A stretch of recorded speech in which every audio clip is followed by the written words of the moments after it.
તારીખ 16 ઓગસ્ટ 2026 સવારે 10:30 વાગે શ્રી વેરાઈમાં મંદિર સંચાલિત ચલુવા દ્વારા જય બાબારી સેવા કેમ્પનું ભવ્ય આયોજન કરવામાં આવ્યું. અમદાવાદ મહેસાણા હાઈવે પર આવેલા દીતાસણ ગામના પાટીએ શ્રી વેરાઈમાં મંદિર સંચાલિત જય બાબારી રામાપીર સેવા કેમ્પનું ભવ્ય આયોજન કરવામાં આવ્યું છે. આ કેમ્પમાં રોજના 400થી 500 લોકો ભોજન તથા મેડિકલ કેમ્પ તથા રહેવા તથા આરામ કરવા માટે સેવાનો લાભ લઈ રહ્યા છે. આ કેમ્પમાં 15થી 20 સેવાભાવી માણસો સેવા આપી રહ્યા છે. છેલ્લા 11 વર્ષથી સતત 1 મહિનો કેમ્પનો લાભ રામાપીરના દર્શન કરવા જઈ રહેલા પદયાત્રીઓને સમય ભોજન નાહવા ધોવા તથા સૂવા માટે ખાટલાની વ્યવસ્થા તથા મેડિકલ કેમ્પનો લાભ લઈ રહ્યા છે. બોલો રામા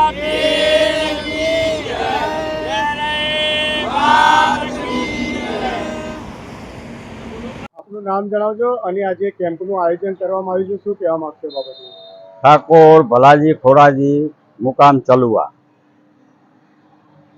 શું કહેવા માંગશો આ કેમ્પ? શું કહેવા માંગીએ છીએ કે અમદાવાદથી મહેસાણા હાઈવે ઉપર દીતાસણ ગામ જય બાબારી સેવા કેમ્પ ગામ દીતાસણ પાટીઓ બરોબર.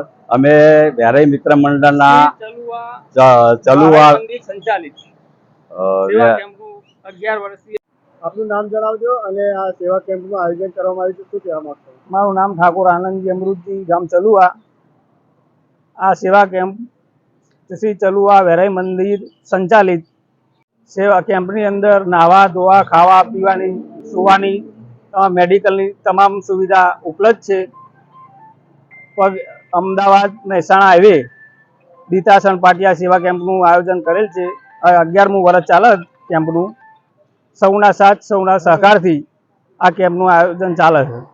કેટલા લોકો કેમ્પમાં સેવા આપે છે? અહીંયા સેવા કેમ્પની અંદર 15થી 20 માણસ 1 મહિનો સતત અહીંયા સેવા આપી છે. રોજના કેટલા સેવા કેમ્પનો લાભ લે છે? સેવા કેમ્પની અંદર માણસો પદયાત્રીઓ 200 300 500 નીકળતા હોય છે. અહીંયાથી કેવી સેવાઓ આપે છે?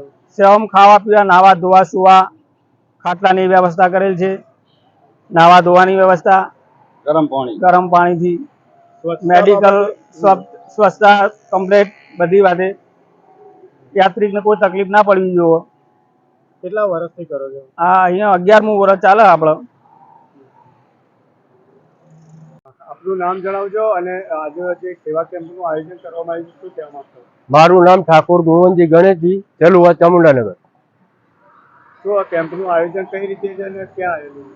આ કેમ્પ અમારો મહેસાણા અમદાવાદની વચ્ચે દીતાસણ પાટિયા ને સાઈડમાં અમે 11 વર્ષથી કેમ્પ બનાવીએ છીએ. તેમાં ચા પાણી નાસ્તો સુવાની સગવડ ખાટલામાં સુવાડવાના પછી ગરમ પાણી પછી જમાડવાના એ બધું અમે કરીએ છીએ. પછી દવાની પણ અમે સગવડ રાખીએ છીએ. અને રૂટમાં જવા માટે અમે 2 માણસો રોકાયેલા છીએ. તે દર વખત 2 ટાઈમ જઈ અને રૂટિંગનું ધ્યાન આપી અને રસોઈઓને જાણ કરીએ છીએ કે ભાઈ આટલા માળનું રસોડું બનાવજો એટલે અમારે દરેકે આપેલા દાનનો દુરુપયોગ ના થાય અને સેવાવાળાને પૂરેપૂરો લાભ મળી રહે.